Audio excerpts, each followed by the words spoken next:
मध्य प्रदेश में चुनावी बिगुल बज चुका है। राज्य में 17 नवंबर को वोट डाले जाएंगे। यहाँ मौजूदा समय में भारतीय जनता पार्टी की सरकार है और शिवराज सिंह चौहान मुख्यमंत्री हैं। हालांकि पिछली बार 2018 में हुए विधानसभा चुनाव में कांग्रेस को ज्यादा सीटें मिली थी। कमलनाथ मुख्यमंत्री भी बने, लेकिन फिर कुछ ऐसा हुआ कि मामा जी फिर से सीएम बन गए और अब मध्य प्रदेश में चुनावी बिगुल बजते ही कमलनाथ और शिवराज सिंह चौहान अपने बयानों को लेकर आमने सामने हो गए हैं। प्रत्याशियों की सूची पर आरोप प्रति आरोप का सिलसिला जारी है। विधानसभा चुनाव 2023 के लिए भारतीय जनता पार्टी ने अपने प्रत्याशियों की चौथी सूची भी जारी कर दी है। इस पर कमलनाथ ने तीखा हमला किया है। उन्होंने आरोप लगाया है कि बीजेपी ऊपर से प्रत्याशियों को ठोक रही है। ऐसी स्थिति में जमीनी स्तर पर काम करने वाले कार्यकर्ताओं में निराशा है। दूसरी तरफ मुख्यमंत्री शिवराज सिंह चौहान ने कांग्रेस से उनके प्रत्याशियों की सूची मांग ली है। चौथी सूची जारी होने के बाद पन्ना प्रमुखों में भी खलबली मच गई है।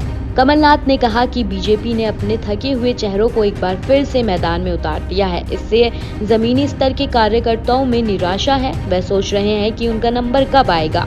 कमलनाथ ने ये भी कहा कि चुनाव की तारीख और करीब आते ही बीजेपी अपने दफ्तर में ही सिमट जाएगी। दूसरी तरफ मुख्यमंत्री शिवराज सिंह चौहान ने भी कमलनाथ पर पलटवार किया है। उन्होंने कहा कि कमलनाथ और कांग्रेस 6 महीने पहले ही प्रत्याशियों की सूची जारी करने का दावा कर रही थी, लेकिन अब तो चुनाव की तारीख का ऐलान भी हो गया है। इसके बावजूद कांग्रेस की एक भी सूची जारी नहीं हुई है। इससे पता चलता है कि कांग्रेस में कितना आंतरिक घमासान है। मध्य प्रदेश कांग्रेस के प्रवक्ता के मिश्रा के मुताबिक भारतीय जनता पार्टी चुनाव से पहले ही डर गई है। मुख्यमंत्री, राष्ट्रीय स्तर के नेता, सांसद सभी को मैदान में उतार दिया है। चुनावी परिणाम और मतदान से पहले ही बीजेपी के कार्यकर्ताओं का मनोबल भी टूट गया है। कांग्रेस की सूची जारी होते ही बीजेपी के कई प्रत्याशी अपनी हार मान लेंगे। भारतीय जनता पार्टी प्रदेश प्रवक्ता राजपाल सिंह सिसोदिया के मुताबिक जैसे ही कांग्रेस सूची जारी करेगी, वैसे ही कई भागों में बढ़ जाएगी। इसी डर से सूची जारी नहीं की जा रही है।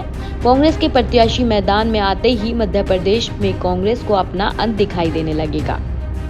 साथ ही मैं आपको बता दूं, मौजूदा समय में किस दल के पास कितनी सीटें हैं।